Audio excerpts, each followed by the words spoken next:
Zdravím vás, priatelia záhradkári. Trápia vás po zime unavené a slabé rastliny? Snívate o záhrade, ktorá od prvých jarných dní doslova exploduje životom, ale desí vás predstava drahých hnojív a zložitej chémie? Dnes vám prezradím tajomstvo, ktoré záhradkárske centrá nechcú, aby ste poznali. Ukážem vám jednu jedinú, obyčajnú prísadu, ktorej jedna lyžica v marci dokáže prebudiť aj tú najlenivšiu pôdu.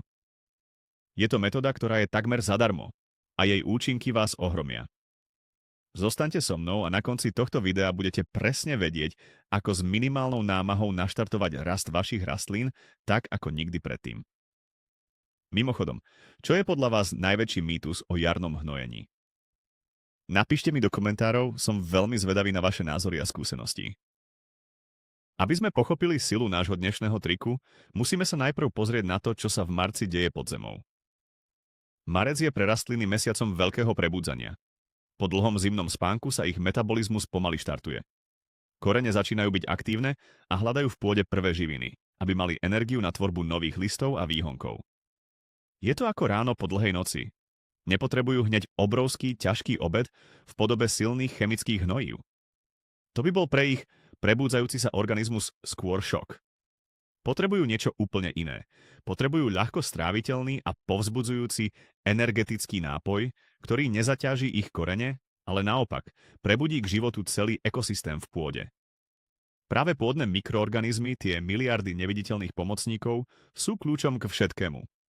Ak nakrmíme ich, oni následne pripravia dokonalé menu pre naše rastliny. Poďme si teda povedať, prečo tradičný prístup často zlyháva. Keď prídete do obchodu, vidíte regály plné farebných fliaž a vriec s nápismi MPK. To sú dusík, fosfor a draslík, základné makroživiny. Mnohí záhradkári v dobrej viere kúpia najsilnejšie hnojivo a nalejú ho k rastlinám v domnení, že čím viac, tým lepšie. To je však obrovská chyba, najmä na začiatku jary. Predstavte si, že tieto syntetické hnojivá sú pre pôdu ako rýchle občerstvenie pre človeka. Dajú vám okamžitý pocit energie, ale z dlhodobého hľadiska vášmu telu škodia. Rovnako tak chemické hnojivá síce rýchlo nafúknú rastlinu, ale zároveň poškodzujú štruktúru pôdy a zabíjajú prospešné mikroorganizmy. Vytvárajú závislosť, kde rastlina bez ďalšej a ďalšej dávky chémie nedokáže prežiť. Pôda sa stáva mŕtvou, bez života a vy ste nútení kupovať stále viac a viac produktov. Náš prístup inteligentného záhradkára je úplne opačný.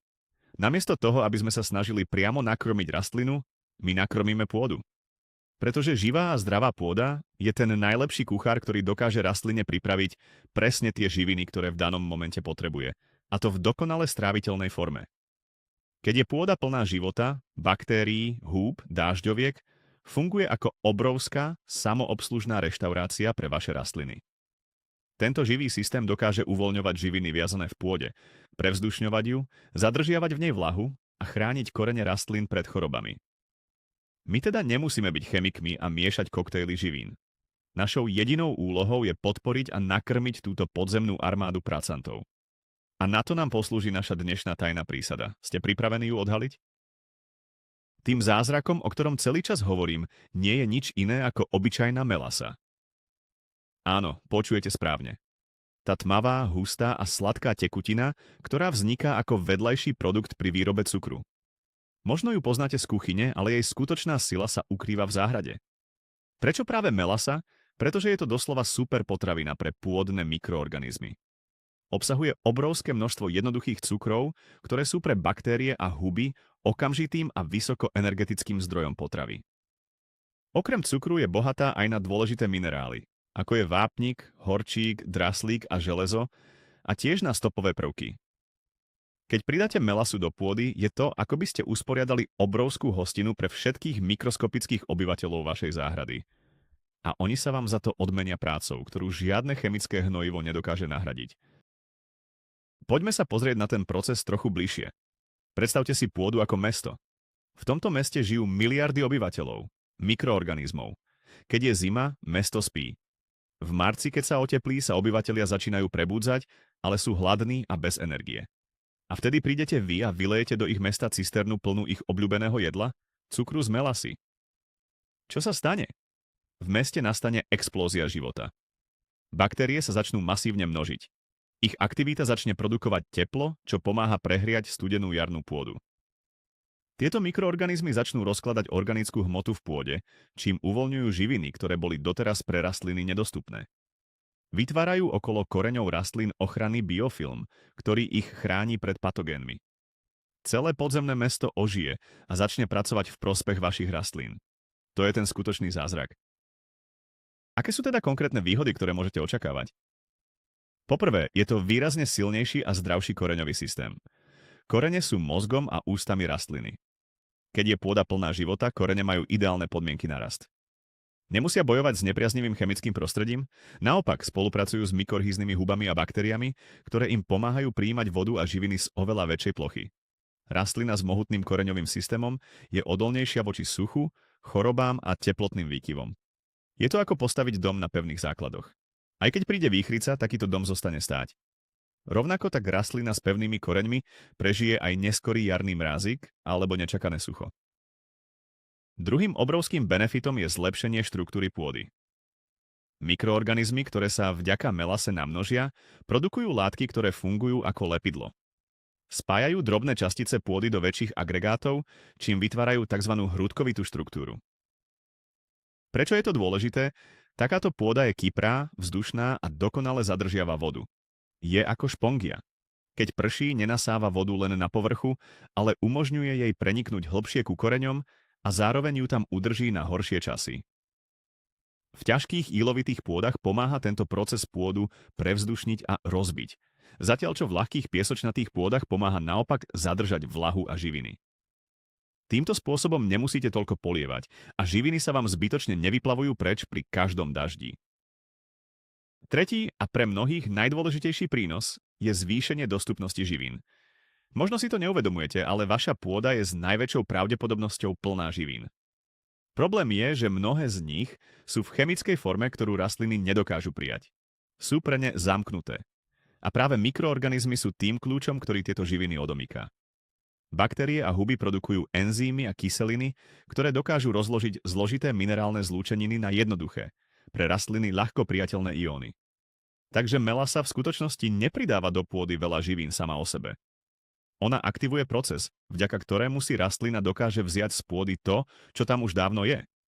Je to oveľa efektívnejšie a udržateľnejšie ako neustále pridávanie umelých hnojív. Poďme teraz k samotnej príprave. Je to neuveriteľne jednoduché a lacné. Potrebujete len dve veci. Melasu a vodu. Kde zohnať melasu? Hľadajte ju v obchodoch so zdravou výživou, v niektorých supermarketoch alebo online. Uistite sa, že kupujete nesírenú melasu, ktorá je najbohatšia na minerály a neobsahuje nežiaduce zvyšky síry. Cena za fľašu je nízka a vydrží vám na celú záhradu na dlhú dobu. Voda by mala byť ideálne odstáta, bez chlóru. Ak máte len chlorovanú vodu z vodovodu, jednoducho ju napustite do krhly alebo súda a nechajte ju jeden deň odstáť na slnku. Chlór sa za tú dobu odparí a neublíži tak našim cenným mikroorganizmom, ktoré sa snažíme podporiť. Príprava je skutočne hračka. A teraz to najdôležitejšie, dávkovanie. Tu platí, že menej je niekedy viac. Nepotrebujete žiadne silné koncentrácie. Úplne postačí jedna polievková lyžica melasy na približne 5 litrov odstatej vody. Ak máte väčšiu nádobu, napríklad 10 litrovú krhlu, dajte 2 lyžice. Melasa je veľmi hustá, takže odporúčam najprv ju rozmiešať v menšom množstve teplej vody, aby sa dobre rozpustila a až potom tento koncentrát vliať do zvyšku studenej vody a poriadne premiešať. Výsledný roztok by mal mať farbu slabého čierneho čaju. Je dôležité neprekračovať túto koncentráciu. Príliš veľa cukru by mohlo dočasne narušiť rovnováhu v pôde alebo prilákať nežiaduci hmyz. Držíme sa osvedčeného pravidla. Jedna polievková lyžica na 5 litrov vody. Kedy je ten správny čas na aplikáciu? Ideálny je marec, prípadne začiatok apríla, v závislosti od počasia a konkrétnej polohy vašej záhrady. Aplikujte vtedy, keď sa pôda už trochu prehreje a rozmrzne. Nemá zmysel liať roztok na zamrznutú zem. Najlepšie je to urobiť v deň, keď je pod mrakom alebo neskoro popoludní, aby silné slnko nespálilo listy, ak by ste ich náhodou poliali, a aby mali mikroorganizmy čas a vlhkosť na spracovanie cukru. Pôda by mala byť pred aplikáciou mierne vlhká, nie úplne suchá ani premočená. Jednoducho polejte týmto roztokom pôdu okolo rastlín, ktoré chcete povzbudiť. Cieľom je dostať rostok ku koreňom, nie na listy. Toto je kľúčový moment pre štart celej sezóny. Pre ktoré rastliny je táto jarná kúra najvhodnejšia? Prakticky pre všetky. Zeleninové záhony, kde budete sadiť priesady paradajok, paprík či šalátu, vám za takúto prípravu pôdy poďakujú. Vaše sadenice budú oveľa vitálnejšie a lepšie sa ujmú. Rovnako tak trvalky, ako sú jahody, bylinky alebo okrasné kvety, ktoré sa prebudzajú po zime, ocenia tento energetický štart. Nezabudnite ani na ovocné kríky, ako sú rýbezle či egreše, a tiež na mladé ovocné stromy. Polejte pôdu v okolí ich kmeňa. Táto jednoduchá zálievka im pomôže vytvoriť silné základy pre bohatú úrodu a zdravý rast počas celého roka. Vyhnúť by ste sa mali snáď len rastlinám, ktoré vyžadujú extrémne kyslú pôdu, ako sú čučoriedky, aj keď v malom množstve by im to ublížiť nemalo. Zamerajme sa na mladé priesady. Marec a apríl je čas, kedy mnohí z nás pestujú sadenice vo vnútri alebo v skleníkoch. Tieto malé, krehké rastlinky sú obzvlášť náchylné na stres z presádzania. Práve tu môže melasová zálievka urobiť obrovský rozdiel. Približne týždeň pred plánovaným vysádzaním von ich môžete zaliať veľmi slabým roztokom melasy. Použite len polovičnú koncentráciu, teda asi 1 čajovú lyžičku na 5 litrov vody. Týmto spôsobom posilníte ich koreňový systém a pripravíte ich na prechod do vonkajšieho prostredia. Keď ich potom vysadíte na záhon, ktorý ste predtým tiež ošetrili melasovou zálievkou, rastliny nezažijú taký šok, rýchlejšie sa adaptujú a začnú rásť takmer okamžite. Je to malý krok, ktorý vám ušetrí mnoho starostí s uvednutými a stagnujúcimi sadenicami. A čo izbové rastliny? Aj tie sa na jar prebudzajú a ocenia malú pomoc. Počas zimy, keď je menej svetla, často stagnujú a ich rast sa spomalí. Jarná zálievka slabým roztokom melasy ich dokáže krásne naštartovať. Opäť platí, že použijeme slabšiu koncentráciu, podobne ako pri priesadách. Táto zálievka oživí substrát v kvetináči, ktorý je často po zime vyčerpaný. Podporí aktivitu mikroorganizmov aj v tomto obmedzenom priestore a pomôže rastline lepšie využiť živiny, ktoré v substráte zostali. Uvidíte, ako vaše izbové rastliny začnú vyháňať nové, zdravé listy a budú mať sítejšiu farbu. Urobte to raz na začiatku jary a potom im už len doprajte bežnú starostlivosť. Je to skvelý spôsob, ako privítať jar aj u vás doma. Poďme si zhrnúť, že čo presne melasa robí. Nie je to hnojivo v pravom zmysle slova. Nepridáva do pôdy veľké množstvo dusíka, fosforu a draslíka. Je to tzv. Biostimulant a pôdny kondicionér. Jej hlavnou úlohou je stimulovať a krmiť existujúci pôdny život. Je to katalizátor, ktorý spúšťa prirodzené procesy v pôde. To je zásadný rozdiel oproti chemickým hnojivám, ktoré tieto procesy obchádzajú a dokonca potláčajú. Použitím melasy budujete dlhodobé zdravie a úrodnosť vašej pôdy. Každou aplikáciou ju robíte živšou, odolnejšou a sebestačnejšou.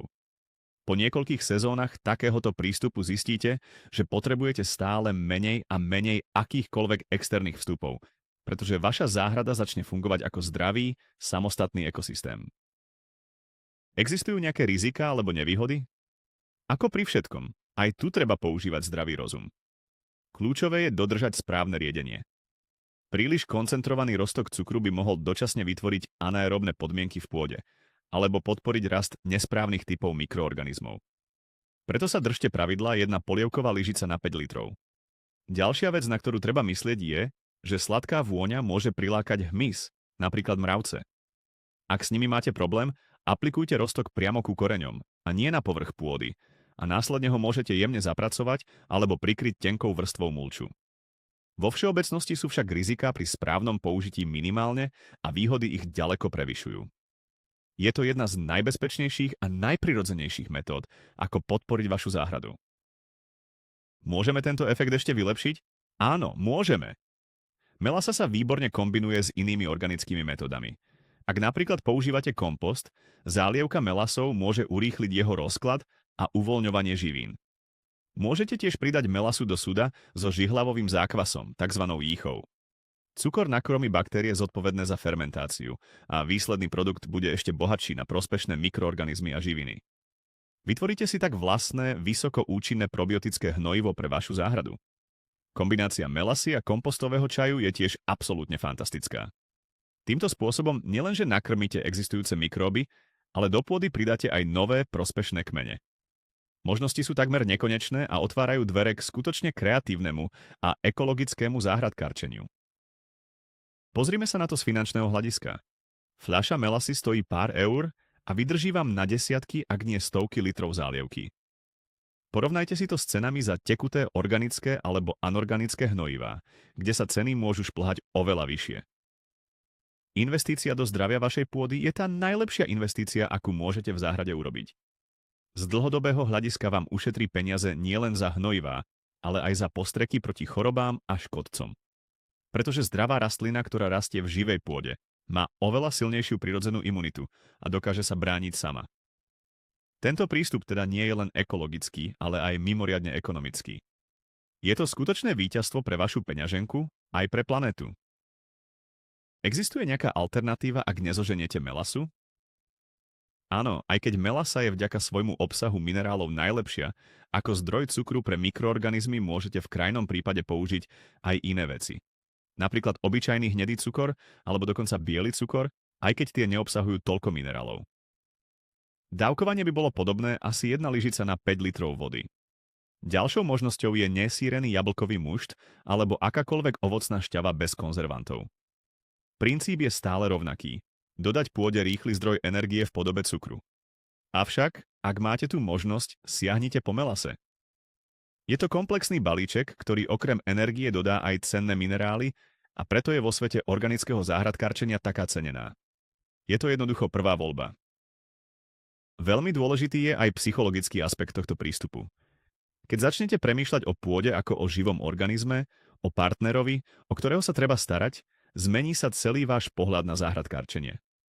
Už to nebude len o mechanickom sadení, polievaní a hnojení. Stane sa z toho fascinujúce pozorovanie života. Budete sledovať, ako sa vaša pôda mení, ako sa v nej objavuje viac dážďoviek, ako lepšie vonia po daždi. Začnete chápať hlboké prepojenia medzi pôdnym životom, zdravím rastlín a v konečnom dôsledku aj kvalitou úrody, ktorú zjete. Tento spôsob záhradkárčenia prináša nielen bohatšiu úrodu, ale aj hĺbšiu radosť a uspokojenie z práce, ktorú robíte. Stávate sa spolutvorcom, nielen vykorisťovateľom. Na záver si zopakujme ten najdôležitejší odkaz. Tajomstvom úspešnej a nenáročnej záhrady nie je nájdenie zázračného produktu, ktorý vyrieši všetky problémy. Tajomstvom je pochopenie a podpora prirodzených procesov. Naša 1 lyžica melasy v marci nie je zázračný elixír sama o sebe. Je to len nástroj, ktorým naštartujeme a podporíme armádu neviditeľných pomocníkov, ktorí už vo vašej pôde sú a čakajú na svoju príležitosť. Tým, že im dáme to, čo potrebujú, oni sa postarajú o naše rastliny oveľa lepšie, ako by sme to kedy dokázali my s akoukoľvek chémiou. Je to zmena myslenia od krmenia rastlín k krmeniu pôdy. A to je ten najväčší a najdôležitejší krok, ktorý môžete na ceste k udržateľnej a bohatej záhrade urobiť. Takže, ako vidíte, nepotrebujete drahé zázraky z obchodu. Kľúčom k explozívnemu jarnému rastu môže byť obyčajná melasa, ktorá nestojí takmer nič. Ale ten skutočný aha moment nie je v samotnej melase. Je v uvedomení si, že najlepší záhradník je príroda sama. Našou úlohou je jej len trochu pomôcť a neprekážať jej. Tým, že podporíme život v pôde, vytvárame zdravý a odolný ekosystém, ktorý bude prosperovať dlhé roky s minimum našich zásahov. To je podstata inteligentného záhradkárčenia. Ďakujem vám, že ste sledovali až do konca. Ak sa vám tento tip páčil a chcete viac takýchto rád pre inteligentnú a nenáročnú záhradu, nezabudnite dať like a odoberať tento kanál. A teraz som zvedavý ja. Vyskúšate tento rok silu melasy vo vašej záhrade? Alebo máte vlastný osvedčený recept na jarné prebudenie rastlín? Podelte sa o svoje skúsenosti v komentároch pod videom. Poďme spoločne vytvoriť tú najlepšiu komunitu záhradkárov.